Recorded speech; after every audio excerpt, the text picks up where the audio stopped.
Hey guys, welcome back to another video. This week I had the opportunity to spend more time with the all-new 2024 Hyundai Kona Limited, the exact same vehicle I actually had first hands-on time with about a month ago here on the channel at the 2023 Mama Fall Fest. So make sure you guys check those videos out if you're interested. But anyways, like any vehicle I have an extended period of time with, I do have my likes and dislikes, and the all-new Kona is no different. So in this video, stay tuned for everything that I like and dislike here about the next generation Kona. So my first like with the Kona is the drivetrain. Now specifically, I've only driven the 1.6 liter turbo paired to the new 8-speed torque converted automatic that is seen in this particular vehicle.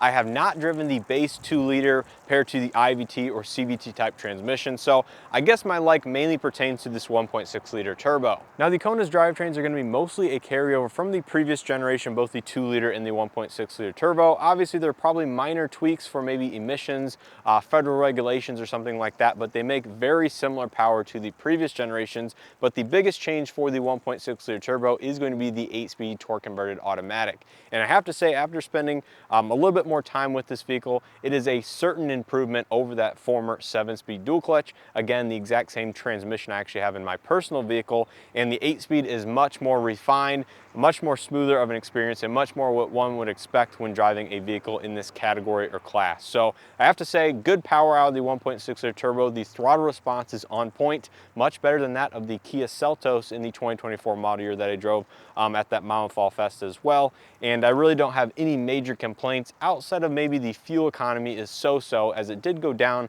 just a couple mpg here in the turbo model over the previous generation, likely due to some of those changes for the engine tuning, as well as maybe that 8-speed torque converted automatic. But I would say if you're looking for a somewhat peppy subcompact SUV, the Kona certainly has you covered here with the 1.6 liter turbo.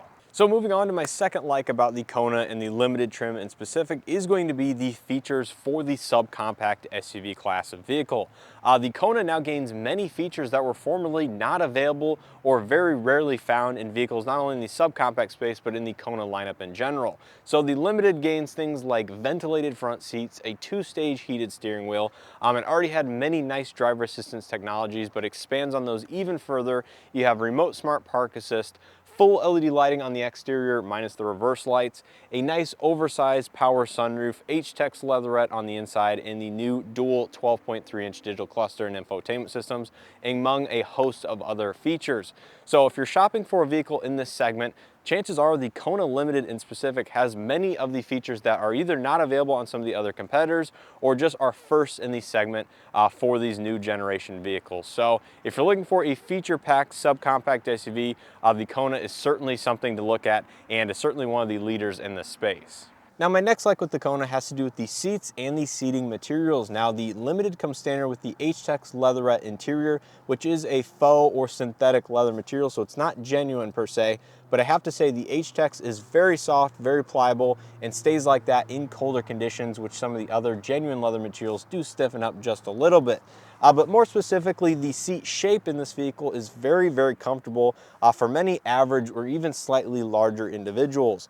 Now, the one thing that stands out to me in terms of the seat shape is sure the bolsters, are about average. They're not overly aggressive or anything, but it's the seat bottom itself. It actually extends quite far and longer than I was expecting in a vehicle like this. Sometimes those seat cushions on the bottom, come up short by about 1 to 2 inches or so, but I have had zero complaints in this vehicle, and paired to the power driver's seat with all the adjustments, it does make driving this vehicle over longer distances or for a longer period of time much more enjoyable for, like I said, just about any body type out there. So when you compare this to the Tucson, the seats sure aren't quite as wide, but they're very, very close, and there really isn't much to complain about other than my specific seating position in general. I have had spinal fusion, which basically means mobility in the main section of my back is very, very limited. So my neck area as well as my lumbar spine take all of the majority of the movement. And I have to say, I did find getting comfortable in terms of the telescopic steering wheel not quite coming out quite enough, and the headrest pushing my head a little bit forward, a little bit of an issue, but for the average individual, it is not going to be an issue whatsoever. So that is just kind of a personal nitpick of mine, but the seats and the seating materials are certainly a strong suit in the subcompact space. Now my next like here on the Kona has to do with the new interior, and there's actually a couple different items I want to touch on separately, but the first one is the use of physical buttons and knobs. So as you can see here on the steering wheel, Not a single touch sensitive control, all physical buttons and roller knobs. To the left of the steering wheel, once again, more buttons, and most importantly around the infotainment system and climate control, more buttons and knobs. Now I'm glad Hyundai chose not to use touch sensitive capacitive touch controls because simply I think there's a lot of people out there that do not like that, including myself. And you can see inside the Kona, it's all physical buttons and even more expansive buttons for, you know, some of the heated and ventilated seats and heated steering wheel, which was formerly actually not available in the Kona at all. Now, in addition to this, you might notice there's not any gloss black plastic. So again, good on Hyundai for not using that material inside the cabin, because personally it shows dust and wear a little bit easier than some of these other materials, including this kind of satin metallic finish that fades into this darker gray on the lower section. So I think Hyundai did a fantastic job choosing the materials and using physical buttons. Now moving on to another aspect that I really do like about the Kona, and that is the new infotainment hardware and software. Now this is the first Hyundai model to debut this here in North America, and as you can see, it has a totally different look than that of the previous generation Hyundai infotainment, which was already a very easy to use and very good infotainment, but this expands on that even further. Now, if you're interested in finding out what this infotainment has to offer, I will have a dedicated video posted here on the channel going over the digital gauge cluster, as well as this new infotainment in more detail, going through all of the menus and stuff like that.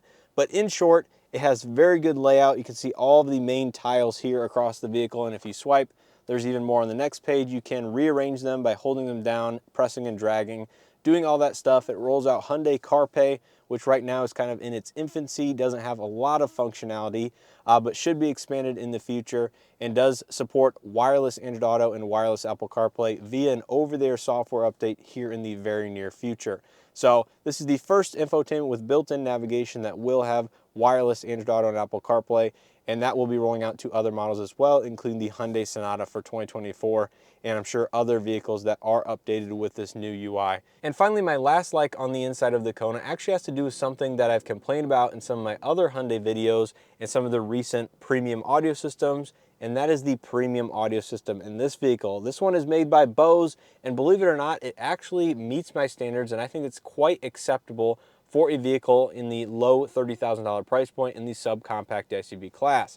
So right now I do have XM up. No rush, no hurry. And I have to say, this system actually gets quite loud. It has a good amount of bass. It has a subwoofer mounted on the passenger side of the trunk. And I will say the two front channels in the doors actually provide a lot of low-end frequency. Now the rear door panels are definitely more filler speakers, and it does have the tweeters, and I believe there is a center channel up there in the dash as well. For a premium audio system in the low to mid $30,000 price point, I think this is actually one of the first Hyundai models in recent times where I say it actually meets my threshold of being more than acceptable. So that's going to do it for my list of likes with this vehicle. Now let's move into my list of dislikes, which actually aren't that many, but I think there are a few that they can improve upon fairly easily. So my first dislike with the Kona has to do with the key fob. Now, if you've seen some of my other recent Hyundai videos, specifically the 2023 and newer Ioniq 6, 2024 Elantra, or 2024 Kona with proximity entry, then you'll know that this key fob is the exact same thing, minus they do change the button colors depending on the model. And I have to say, this key fob is not good. Now, what makes it kind of cool is the fact that it is the Hyundai logo. You can see if you turn it sideways, it does mimic the Hyundai logo on their vehicles. But overall, the key fob itself just feels extremely cheap. It's larger than those of the recent proximity key fobs from Hyundai, which I believe are much better quality. It does have all of the same functionality, including the remote smart park assist buttons on the side, remote start on the front, and the biggest aspect, not only that it feels cheap, but you also do lose the integrated metal key. So in case your battery dies, you need to access the manual key cylinder on the outside of the vehicle. That comes separately, and you have to carry it around on a separate key tag or keychain just like this. I think they could do much better than this, make it a little bit more compact. And just their older key fob, which had the remote smart park assist and everything on it, was very, very good, very compact, and felt very premium, where this one I would say does the exact opposite. So not a good key fob, overly bulky, just feels cheap. And in addition to this, my second dislike with this vehicle has to do with the remote start functionality here on the key fob in specific. So as we know, this vehicle comes with BlueLink Plus, which is free for the lifetime of the first owner. It includes a lot of nice amenities on the integrated smartphone app, including remote start, where you can activate the heated seats and stuff like that. Now with this vehicle, if you do remote start it via the key fob, unfortunately, even in colder conditions, the heated or ventilated seats do not automatically turn on. Now, I think this is certainly a drawback because there's several other manufacturers out there which have done this for over a decade, where if you do remote start it, in 40-degree ambient conditions or something like that, it will automatically turn on the heated front seats and or heated steering wheel. And unfortunately, this vehicle is not the case. So that's something I've noticed after testing out several other vehicles over the last several weeks, is that the Kona and most Hyundai models, if I'm not mistaken, does not do this and activate the heated features when remote start on the key fob is used and the ambient conditions are on the colder side of things. Now, my third dislike here on the inside of the Hyundai Kona has to do with the EV platform in which this vehicle is based upon, because as we know, it comes with an all-electric version and these internal combustion engines here in North America. The center console is very open, very wide. That is a nice benefit. You can see it does have the cup holders, which can retract if you do want them to, or you can expand it by hitting that button and opening the cup holders back up for beverages just like this. But the one downside of this is the fact that the center console is not sealed off from prying eyes. So believe it or not, this is all open. Again, it may look like a benefit on paper, but I would say this is actually a slight drawback and something I actually dislike, among with a few other people that I asked about this vehicle, is that, you can't have any privacy or store any things here on the inside without being able to visually see it here from the front. So yes, it is somewhat hidden. You wouldn't be able to necessarily tell at first glance, but if it starts overflowing over this divider here, then it'll certainly become looking messy. And overall, I just think this is a negative aspect of the center console. And this is something that Hyundai could easily fix by simply, making this all plastic here, shutting it off, and then having this nice open space in front of that. So again, a small design thing. You may like it personally, but I think for the most part, people that I asked about this definitely disliked it versus liked it. And you will maybe have to use the glove box as more private storage because obviously that is visually closed off from people looking inside of your vehicle. So just a small thing that Hyundai, I think, could resolve with the center console based on feedback, but it will be interesting to see next year if that changes or not. So my next dislike with the Kona was something I was kind of waffling back and forth if I wanted to actually mention in this video, and that has to do with the door panels themselves. So as you can see, it's a very reasonably designed door panel. Doesn't look terrible whatsoever. This one has the gray interior. It comes with black as well. And overall, it's just a very mundane, plain looking door panel. This isn't a terrible thing, but personally, I would like to see just a little bit more contrast throughout the interior, specifically with the gray option on the Kona. Now the black one is just going to be an entirely black door handle with the silver accent pole there. But overall, I think Hyundai could spruce this up just a little bit, add some contrasting tones to match maybe the steering wheel or some of the other dash elements on the inside.